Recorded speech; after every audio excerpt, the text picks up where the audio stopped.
Hi, I'm Jatu Gray from the Detroit Association of Black Storytellers, and this is our fourth Friday Story Hour.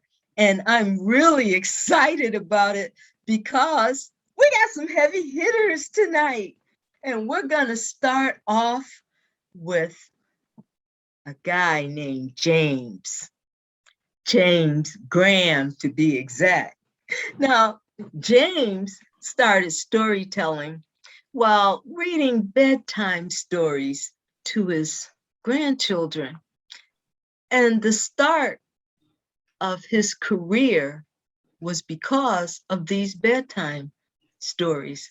He's had performances at churches, schools, prisons, campgrounds, and he talks a lot and he talks often. As a matter of fact, his wife says he talks too much. Now, I got to share this with you. He's a nice guy. Please pray for him. And Tone and James have a bet going on that James is going to go over on his time. If Tone wins, he gets a dinner from Popeyes, everything. Get a 20-piece, that's what I would get. Well, without delay, we're going to hear from James Graham, the storyteller. Good afternoon, everyone. Good afternoon. You got to picture this. A little snowbird sitting on a branch. Up flies a dove. It's a snowbird. What's up, Mr. Snowbird? How you doing? Well, I'm quite fine, And yourself? I'm doing good. You got this perplexed look on your face. Why that puzzled look, Mr. Snowbird? I was just wondering, how much do you think a snowflake weighs? A snowflake? Yes. A snowflake, that's, each snowflake is different, but they all are so small, they're insignificant. The weight of a snowflake is insignificant. Nothing upon nothing. A snowflake weighs nothing. Why would you ask such a question? A snowflake's weight is insignificant. Well, said the snowbird, I had nothing to do, so I was sitting on this branch counting snowflakes as they landed on the branch. I got to 44,337,692. And on 693, the whole branch tilted over and all of the snow fell to the ground. You say it was insignificant, but that one insignificant snowflake caused all of the snow to fall to the ground. With that, the snowbird flew away. The dove, who represents peace and the presence of God, and you know, peace is not just the absence of war, it is the presence of God. The dove began to think about that. Oh, wow. Oh, wow. Maybe that's what peace needs. One seemingly insignificant voice or stand for peace would cause peace to come to our earth at a time where we most need it. You know, this much is true. Maybe that one seemingly insignificant voice or stand could be the one that would come from you. That's a deep story, isn't it, y'all? You know what? When you think about it, when two birds perch themselves on a branch, they never worry about they never worry about whether the branch can hold them up. You know why they are not worried about the strength of the branch? Because they know the power of their wings. As as we negotiate this time in our lives, and as we are sitting on some turbulent times, maybe it's time for us to know the power of what's inside of us or who is inside of us that would help us fly past these turbulent times. With that being said, you know what? Back in 1980, I graduated from college, Medical College of Virginia, with a degree in physical therapy. I moved to the Detroit metropolitan area. I took a job at a small hospital, and a year later, I kind of took another job working home care. It was awesome. I treated patients in the day at the hospital, and in the afternoons, I would see some of the same patients I discharged from the hospital and some other patients around the area. I loved it. It was perfect for me because, as she said, I have a little diarrhea of the mouth, and especially if you treat patients in the homes, you know, you treat them in their own homes. You teach them how to get up and off their own bed or whatever, and get up and down their own steps, and you can take the time to talk, and they're comfortable there. I think it was around 1983. I had a patient, and well, it was one of those suburbs that, well, for the most part, most of the neighborhood isn't really, how shall we say, inviting to someone of my complexion. However, this patient and I, we really hooked up. I was contracting for a hospice, and so she was terminally ill. So and she was in a really contemplative mood most of the times, and so we talked. We exercised.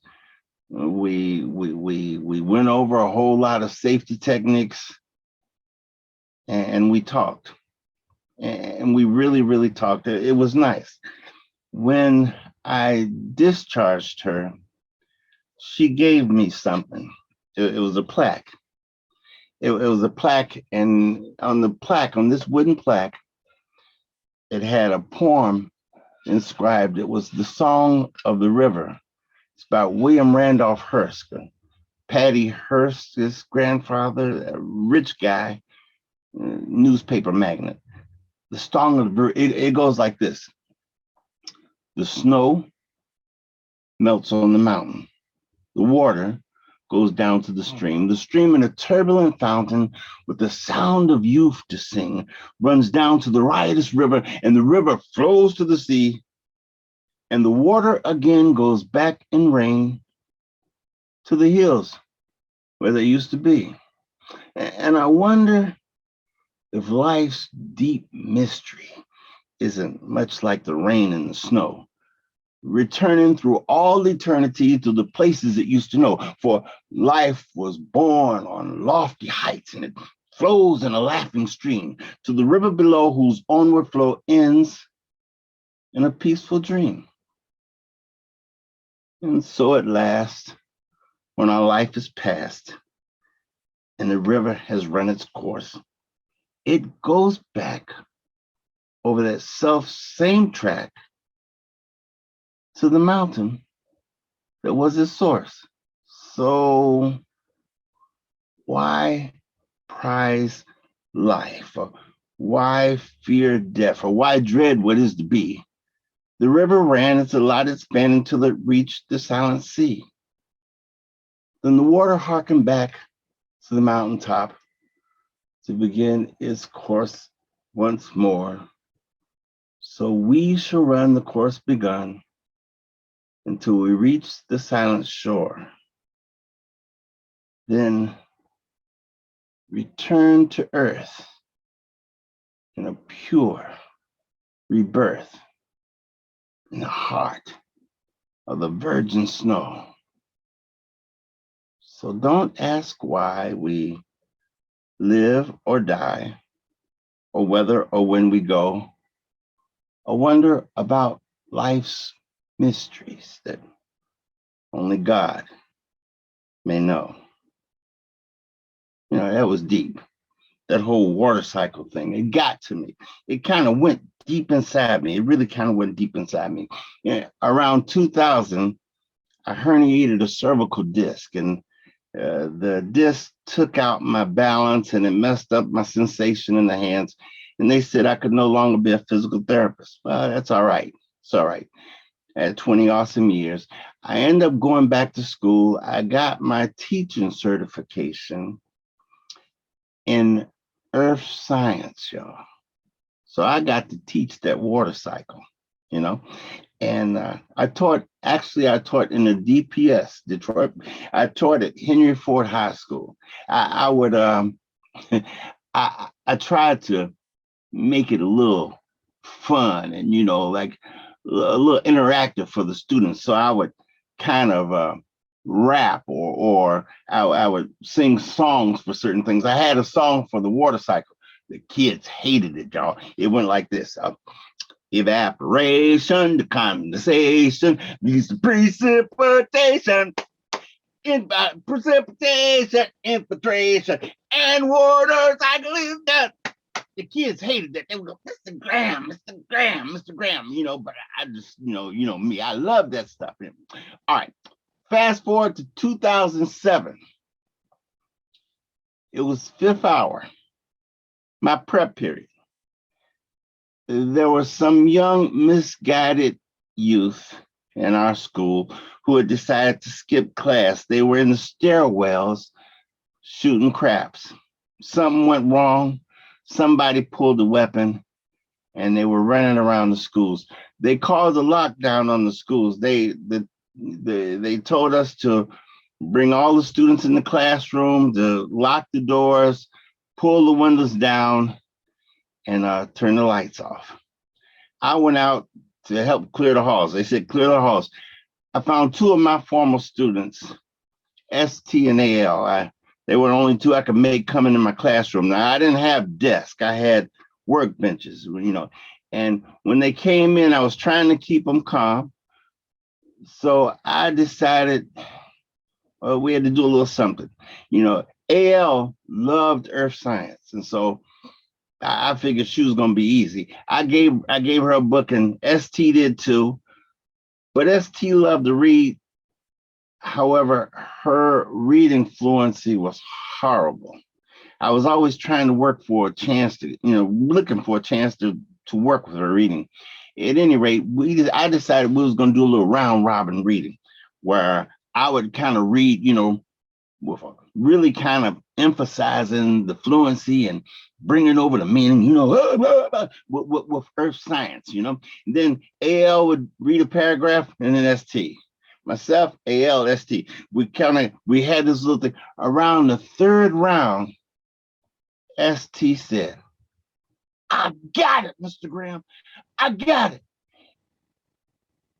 And she had that look, that smile on her face that all teachers know when the students get it. I mean, she got it.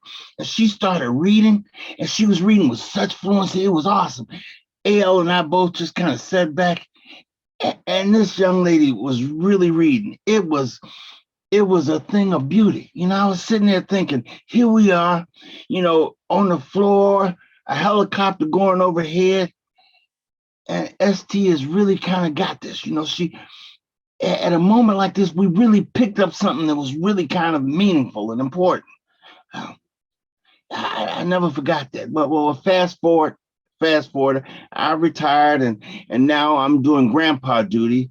About 4 weeks ago, I'm taking Smokey, my grandson, to school. We come up and we're in Myrtle. Myrtle's my truck, F-150. 2005 man truck. So me and Smokey sitting up and we riding up to the school. And then we have to stop, and a young lady kind of goes by with her daughter, and she's taking her toward the second grade door. The Smokey's in the fourth grade. So pull up to the fourth grade Rockaway. Smokey gets out the Myrtle, and he walks over, and I do my little thing. I roll the windows down and say, "Smokey, make God smile." Smokey, he go, "Papa." I said, "Make God smile, Smokey." He go, "Papa." I said, "MGS, baby, MGS, make God smile." And then all of a sudden I heard, "Mr. Graham, Mr. Graham."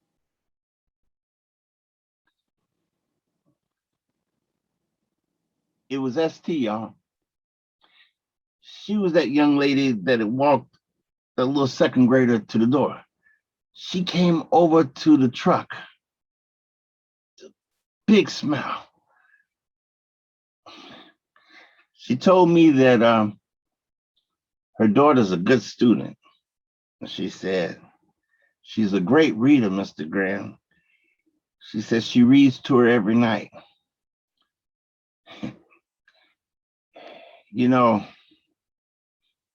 It's kind of an awesome thing, that smile. C.S. Lewis once said that you will never meet an ordinary person. You will never talk to a mere mortal. He said, immortals are the ones that we joke with, marry, work with, and exploit. And James Graham says, and tell stories about, and tell stories to. I really got to pull out those are immortals. And in that prayer that a lot of us pray, we say, "Our Father."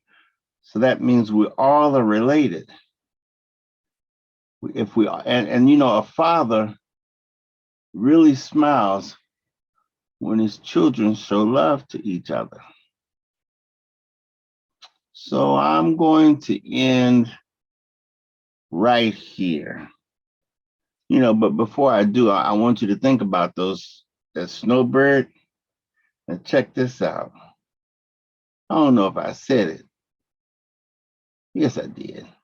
Just remember, the bird never worries about the strength of the limb because they know the power of the wings.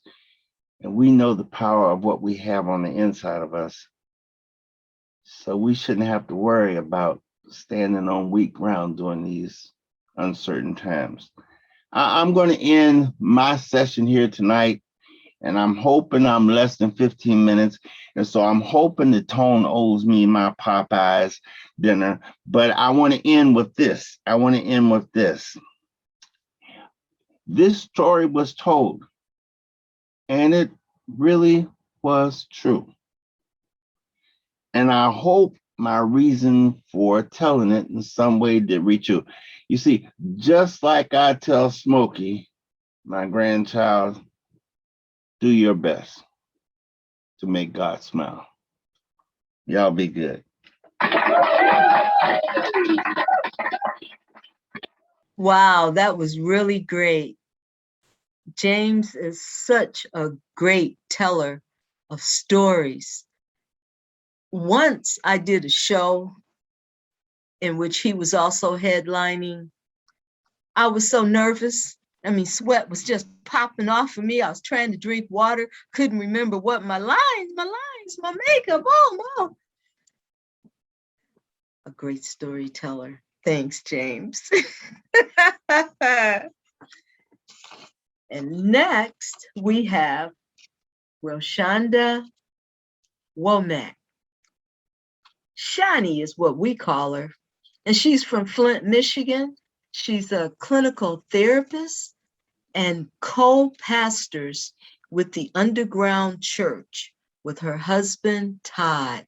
And they've been married for 23 wonderful years. You don't see that too often. The Lord really has his arms around them. They have 3 beautiful sons, Ngozi, who's 20, Ose, who's 17, and Andy, 13. Now, SHANI is also a singer, a songwriter, and a passionate storyteller. She specializes in writing and telling her own family stories and Jamaican folk tales. Tonight, retelling her favorite story, Anansi and Fire. Thank you, Jatu. I'm so excited to be here. I want to share a little bit with you about who I am and where I've come from. You see, my family came from way, way down south. I don't mean beans and cornbread, but we had ackee and saltfish in our mouths. See, my family, they come from way, way down south. Not Mississippi, Louisiana, or Georgia, but from a little island called Jamaica. You see, I'm African American by way of the Caribbean. Did you know that the same West Africans who were stolen and forced into slavery, forced to pick cotton and to plant rice and to till the fields with tobacco in Virginia and the Carolinas and Alabama, those West Africans were kin and cousins to other Africans who were forced into slavery and put into this triangle trade route. And they were deposited in the West Indies and South America to toil and till the soil on banana plantations and sugarcane plantations. They were cousins. We're all family, y'all. African American and Caribbean and even South American. See, my family, my people, they come from way, way down south. Not collard greens and pig feet, but no, we had callaloo and curry goat in our mouths. See, my people come from way down south, from a little island with blue mountains and white sand beaches. My people come from a beautiful and a hard place. You see, my mother did her homework by kerosene lamp at night and took her showers under a waterfall by day. My people come from a beautiful and a very hard place. Life was not easy in the mountain or the bush of Jamaica, as it's called. They knew struggle and poverty with no running water or electricity. They lived in a remote village called Pennington. My mother dreamed of one day, that her life would be more beautiful than it was hard. You see, she told her daddy that one day she was going to live in America. And do you know what? God answered her prayers. And not only did she come to America, but all 7 of her siblings and her mother too. God blessed them to come to live in America, to try to make their lives more beautiful than they were hard. And they brought with them their culture, their pride, their hard work and determination, their desire to thrive. And that's why I am here today. I am the first generation to be born here in America on my mother's side of the family. I am a part of what they affectionately call the Jamaican delegation. Jamaican American, it's true, but my elders made sure that I knew how to keep up the culture and how to pass it along too. So let's get started, because I've got a story for you. This is a story that my grandmother told me when I was about 10 years old. And I later found that it had been written down in a book by Miss Louise Bennett, full of Anansi stories. I'm going to tell you a little bit of this story with the patois flavor that my grandmother would speak in. I'm not going to do the full patois because you wouldn't understand what I'm saying, but I'm going to give you a little bit of the flavor so that you can hear it the way I heard it from my grandmother, Miss Mack. This is Anansi and Fire. Once upon a time, Fire was a pretty little girl who did always live in a woodland. You see, she never go out house. She had heard the birds and the other animals in the woods talking about people who lived in houses, in small villages and towns. But Fire never got a chance to go and see these villages. She never got a chance to go inside a house, not even one time, to see how it stand. But she just a pray, say that one day somebody would have let her in a dim place. But not a soul would have ever let Fire in a them house. No way. And just as Fire was sitting there, burning in a tree root, she was starting to feel sorry for herself. And she looked up and she saw Brother Anansi coming from afar off. And she began to think really quickly and hatch a plan. You see, she remembered what them say about Anansi. They said Anansi loved the pretty little gals them.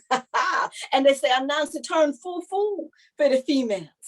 So then Fire began to use everything she had. She began to dance and sway. She began to gyrate her hips and wind up and down and round and round. And just as Anansi came close, she caught his eye. Anansi stopped in his tracks and he said, Lux, what a pretty little girl here. Fire, she just blushed and smiled coyly and she said, you likes me? And batted her eyes.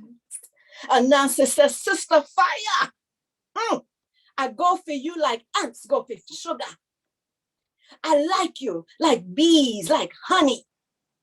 I love you like a frog loves the water. You are sweeter to me, sister, than sweet potatoes or candy. Sister Fire, I love you so till I don't want to leave you. Sister Fire, she just smiled because she knew she had Anansi right where she wanted him. And she danced real slow and seductively. And she said, true. Anansi said, Sister Fire, it's true. I love you. I don't want to leave you. I would marry you right now. I want to stay here with you forever. Sister Fire said, no, Brother Anansi. Nothing go like that. You can't stay here with me. You see, I'm a young girl and I live here with my mother. And if she come and catch you here, she would have beat me and put me under house arrest. No, Anansi, you have to go. But maybe, just maybe, I can come and look for you. Oh, Anansi, he was in love. Those words sounded so sweet to him. He loved the sound of Fire's voice, and he loved the way she danced. And Anansi said, Sister Fire, don't play with me now. Would you come and look for me? She said, sure, Brother Anansi, I will come and look for you. Fire, I need you to come to my place tonight.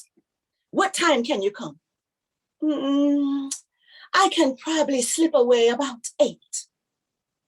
Anansi says, Sister Fire, 8 o'clock, I will fix up things for you. Come now, quick, don't forget about me. I will make everything perfect for you. We can live together and be in love forever. Sister Fire said, well, Anansi, one more thing before you go. You see, I am a funny little gal. You see, me can't walk on dry ground. You see, me feet are very tender. And you would have to spread bands of dry leaves and twigs and trash from the forest here straight up to your door for me walk upon when me come. Anansi says, Sister Fire, no problem, no worry. I will fix up things for you. Yeah, man. And Anansi began to gather leaves and twigs and branches and palm fronds, and he spread them right from the spot where she was in the woodland, smack up to him dormant. And just as he got to the steps that led into his house, he put down some beautiful little flowers to welcome his new bride. Anansi was so excited, he could hardly contain himself. He began to fix up his place. He began to straighten up and sweep up and clean up. He went into the kitchen and he prepared his favorite dish, curry goat. He had no idea what fires eat, but it was his favorite dish. So he just thought maybe his love would enjoy this meal that he was preparing. And just before 8 o'clock, Anansi was tired. He had worked up a sweat, and he went out and he sat on the front porch to wait for fire. As he sat there, he began to think about his life with fire. He imagined that they would soon be married and that they would have a huge family. He dreamt about the children that they would have. And he said, all right, I know. The first child, we will give them an A name like me, like Anansi. And then the second child will have a B name. And then the third will have a C name. And the fourth a D, and so on and so on and so on. But then when he got toward the end of the alphabet, he began to struggle with the names Q and X and Y and Z. He was struggling, trying to come up with names. And just about that time, he began to smell smoke. Anansi woke up from his daydream and he opened his eyes and he looked up towards the woodland in front of his house. And sure enough, there was smoke rising from the tops of the trees. Anansi was not sure what was going on. So he stood up and he looked a little closer and he saw flames. He saw fire. Fire was coming through the trees straight towards his house. And Anansi was frightened. He could not understand what was going on. And he said, fire? Is that you? Fire snarled and hissed and cracked and snapped as she made her way towards Anansi's house. Anansi was even more startled, and for this fire, she was no longer the pretty little girl that him did meet in the woodland, but she had grown into a big outer-sized woman. Anansi was so startled because this beautiful little flame that danced so delicately in the woods in the morning tonight had become a forest fire, and it was racing towards his house. Anansi began to panic and he called out, Sister Fire, turn back, nobody come, me not want you no more, me not want you. And Fire, she continued to dance and sway and hiss and snarl. She made her way towards his house. And Anansi called out again, Fire, think of your mother. What will the neighbors think if you move in here and we're not even married? Fire, turn back, nobody come. It's a little joke, me I play with you. I'll come look for you tomorrow. Turn back, no Fire, don't come. And Sister Fire, she came on for the better. She started smile and hiss, and she started sing. She said, here come your fire, Nancy. Me coming with the fire, but Nancy. Here come your galley gal, Nancy. Me come and see your house, Nancy. Here come the fire, Nancy. Me coming to your house, Nancy. Here come your galley gal, Nancy. Me come to make you happy, Nancy. And with that, Anansi had to run and left him house as Fire waltzed up the front steps and into the house. Well, you know what happened. Fire burned Anansi's house down to the ground. Anansi could only watch from a distance and weep. He couldn't believe he had been so foolish. Oh, fire burned down Anansi's house. And you see, from that day till today, fire are burned down house and villages and towns. It is Anansi who make it. Jack Mandora may not choose none. And at the end of every Anansi story, the teller always says, Jack Mandora may not choose none. And that simply means that if this story is not true, don't charge me with lying. You see, the African elders believe that Jack Mandora was the keeper of heaven's gates. And you know you can't enter heaven if you're a liar. So they would say, Jack Mandora may not choose none. I didn't choose this story. I didn't make it up. I'm just telling it the way it was told to me.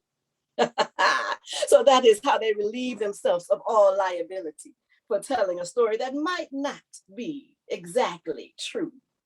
Whew. All of that talk of fire has made me thirsty. Whew. Oh my goodness. I thought I'd take a sip of this Jamaican rum. Whew. Now I know why they call it fire water, because it's so hot it burned my throat. So the lesson that we learned here tonight is that we shouldn't play with fire or fire water. It is Anansi who teaches us this. Blessings. What a great story. Beautiful. I enjoyed it. Yeah, ball man. That was wonderful. Now we're going to introduce Maddie One. Now that is Cheryl Pryor. Maddie is her grandmother's name and her memories of her, which explains Cheryl's stage name.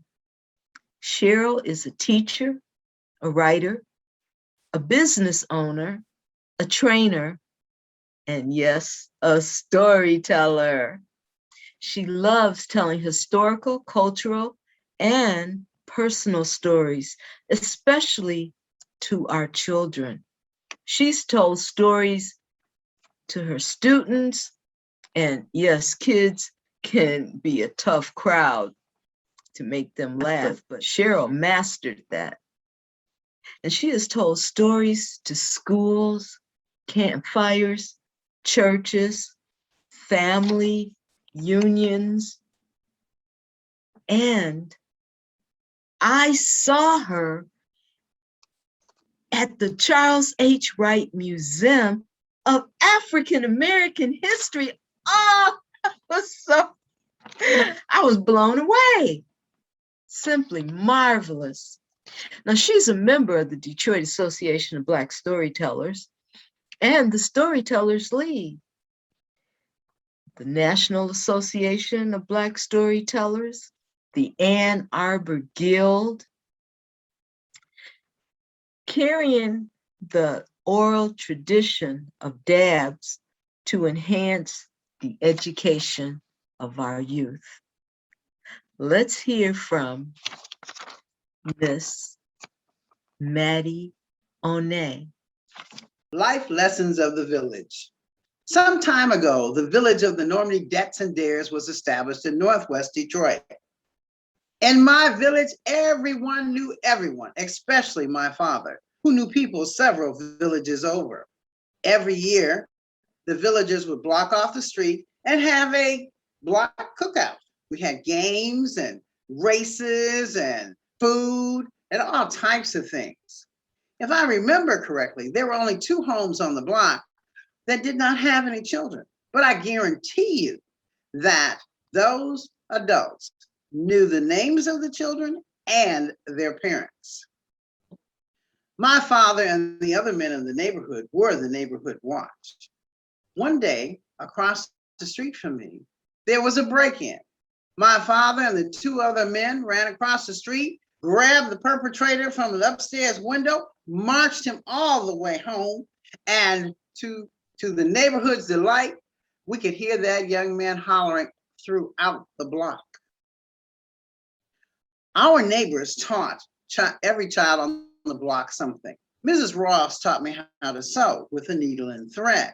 And some of you will remember making small, even stitches with a needle and thread.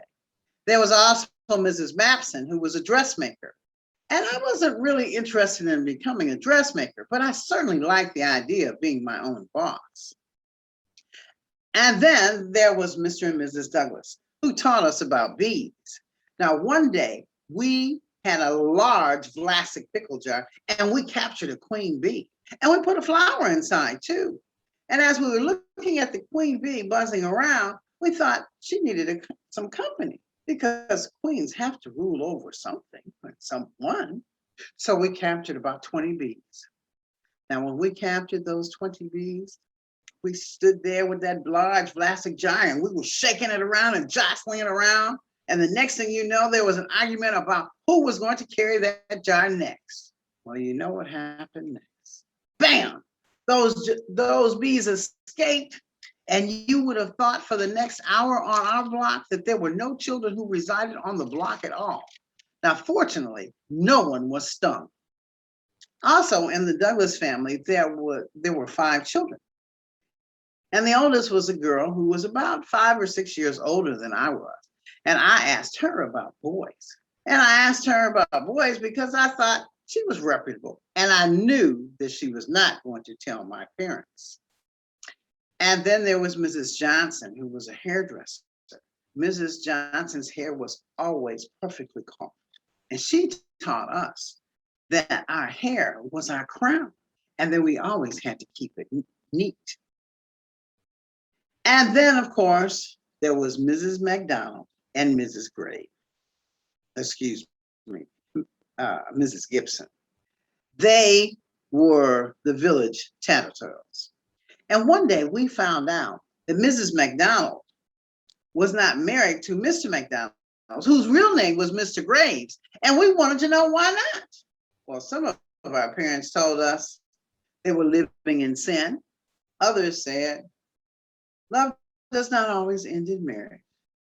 And still others said they were a couple. Life's lesson? Absolutely. There was, of course, tragedy on the block. The entire village knew that Mr. Wallace would beat Mrs. Wallace all the time for anything and everything. The police had been called several times.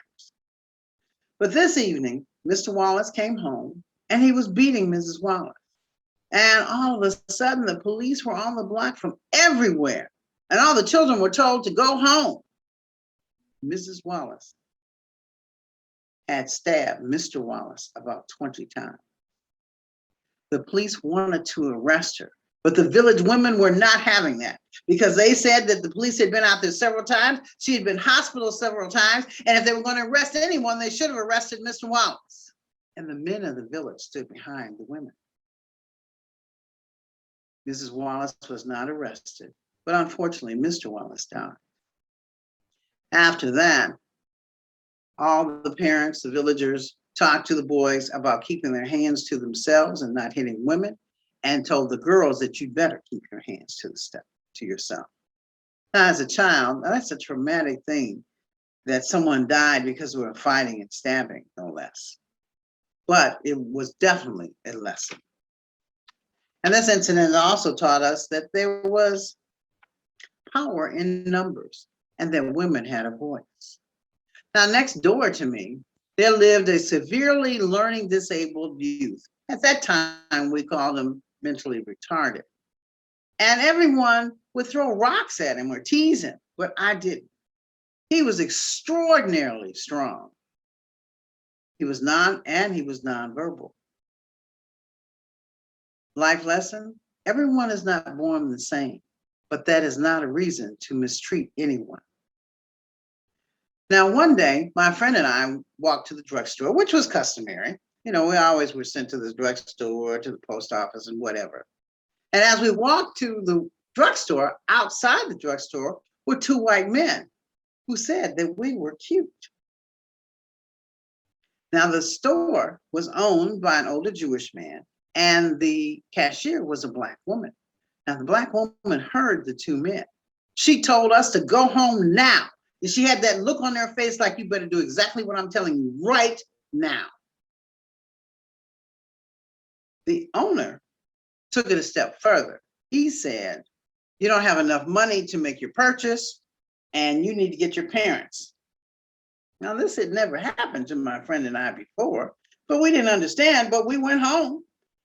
And we stopped at her house first and we relayed the story. But her parents were looking kind of confused. And so I piped up and said, there were two white men who said that we were cute. And then my friend said, oh, Mama, he was so cute. Now her father's expression changed dramatically. He told me to hurry up and go home and tell my parents. And the next thing I knew, the men of the neighborhood were walking to that drugstore. And do you know, we never saw those white men again? I wonder what happened to them. Well, I'd like to share another story with you. And this is about how quickly information travels in the village. On this beautiful summer day, sometime in late July and early August, and I guess I was about 5 or 6, maybe somewhere in there. I was eager to go outside. Now, this is a time when children went outside to play. Well, I ate breakfast with my father and my sister, which was customary in my life. And my father got my sister and I dressed so that we could go pick up my mother, because my mother didn't drive. Now, after we got back home, I had to make up my bed and pick up my clothes and anything else that my mother had me to do. I had chores, something that children today don't seem to have any conception of, chores. Well, and then my mother recombed my hair and I was able to go outside. Now I had on a sunsuit. Now this is a one-piece outfit and it ties on the shoulders and it's kind of puffy around the legs.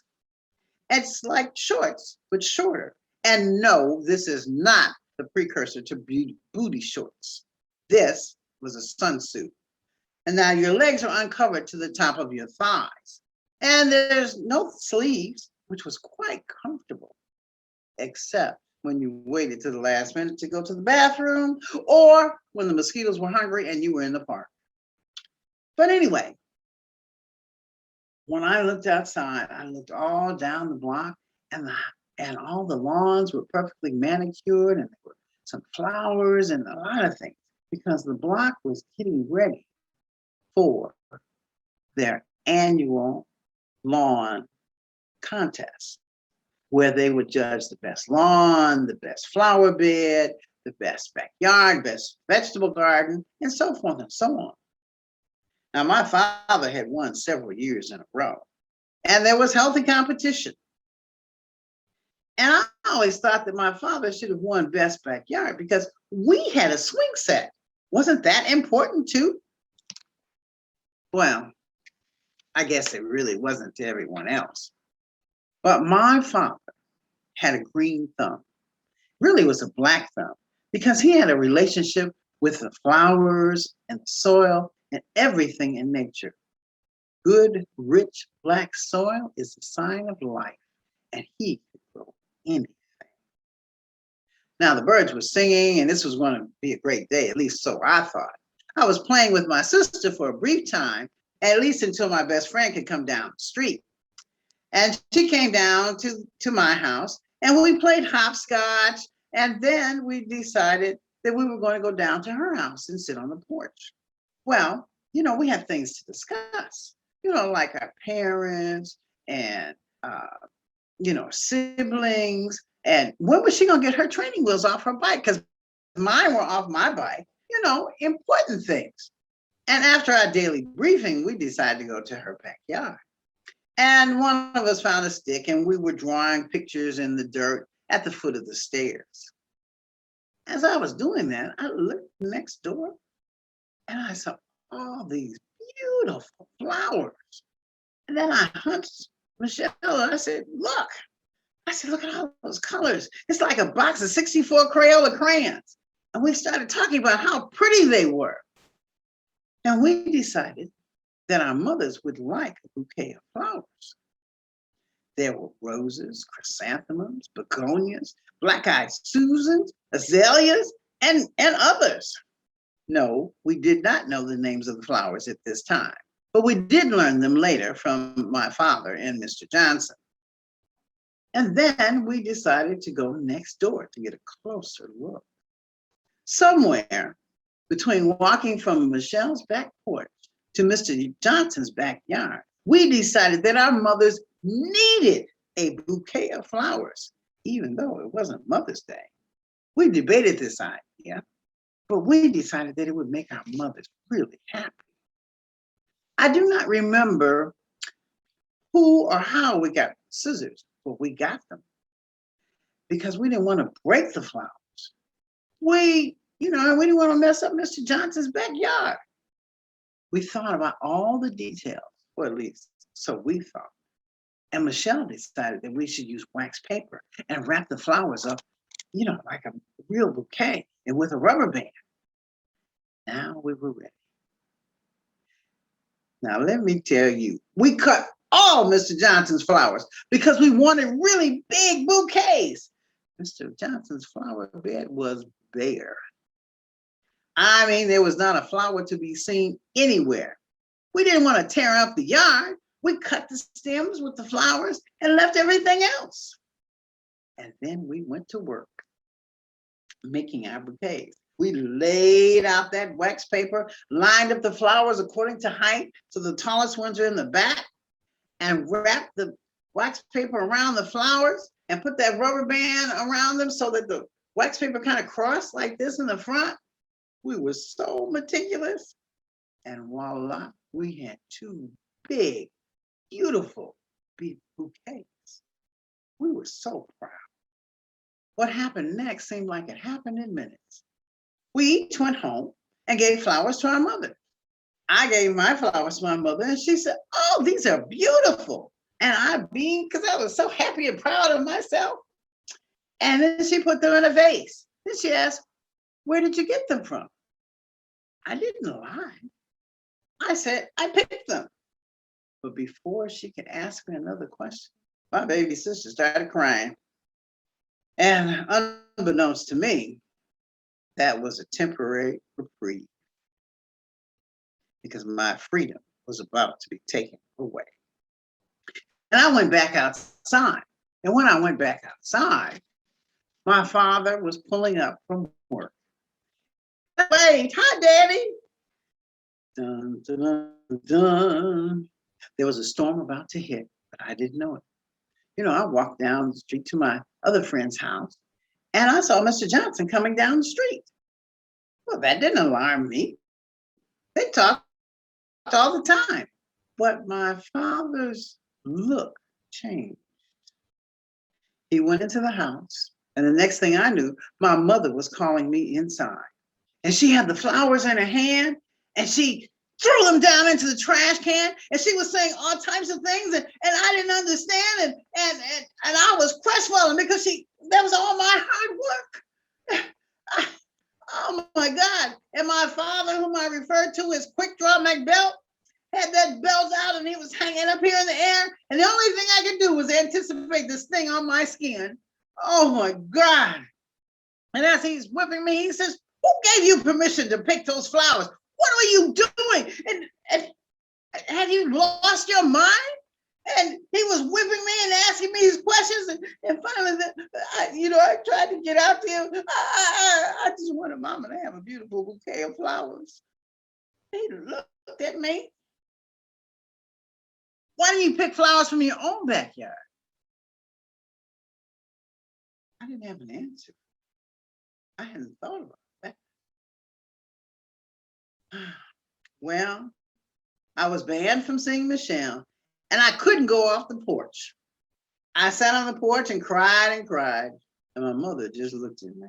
The only time I could leave the porch was to go in the backyard to pick weeds in the vegetable garden or in the flower bed, and that was under my father's supervision.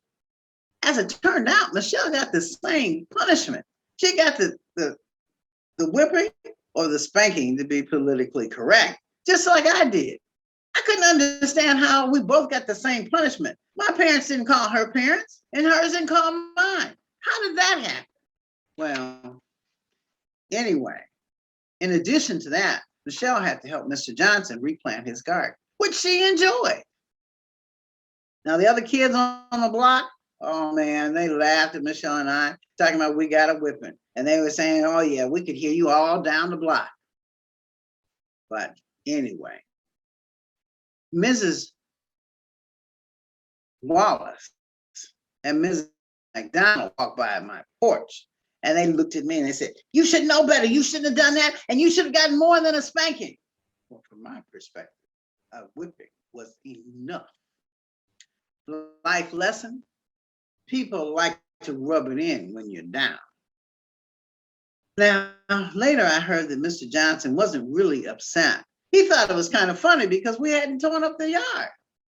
We didn't yank up the flowers, and he said everything in his backyard was now very even. You know, what we left was all the same height. Wasn't that the right thing to do? Anyway, to this day, I do not plant flowers outside, neither does Michelle. I have plants, lots of plants, but they are all indoors. And when I receive a bouquet of flowers, I really appreciate it. Oh, by the way, throughout my mother's life, I gave her many bouquets of flowers. On her 80th birthday, I sent a bouquet of flowers so big to the church where she was volunteering that she had to have someone carry those flowers out to the car. And of course, when she got home, she had to have someone carry them back in. Life's lesson: there are no secrets in the village. Was Cheryl Pryor. Wasn't that great? I just enjoyed those stories. The flowers reminded me of myself and my friends as a little kid doing the same thing, raiding somebody's flowers to take home to mama. And I know all of us have done that before. So these stories tonight were really great, and I've had a good time. What about you? I'm looking forward to the next story hour, which will occur in October. And we'll be looking for you then. Thanks a lot for joining us. I'm Jatu Gray with the Detroit Association of Black Storytellers. Thank you for attending tonight's program presented by Detroit Association of Black Storytellers. All rights of Dad's Fourth Friday Story Hour is a copyright of Detroit Association of Black Storytellers and cannot be rebroadcasted or re-recorded without the written permission and a written consent of the Detroit Association of Black Stories Incorporated.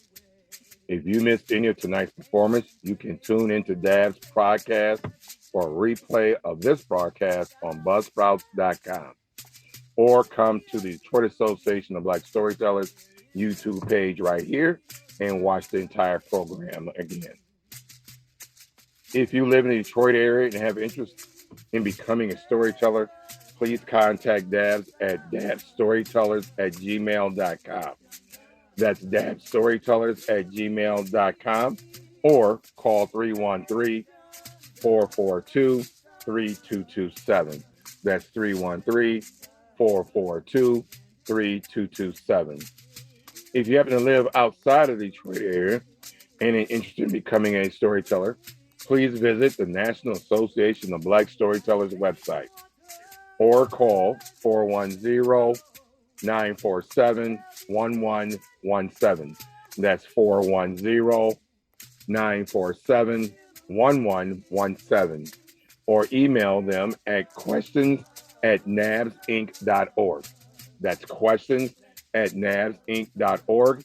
NABS will connect with you and a storyteller association in a city near you.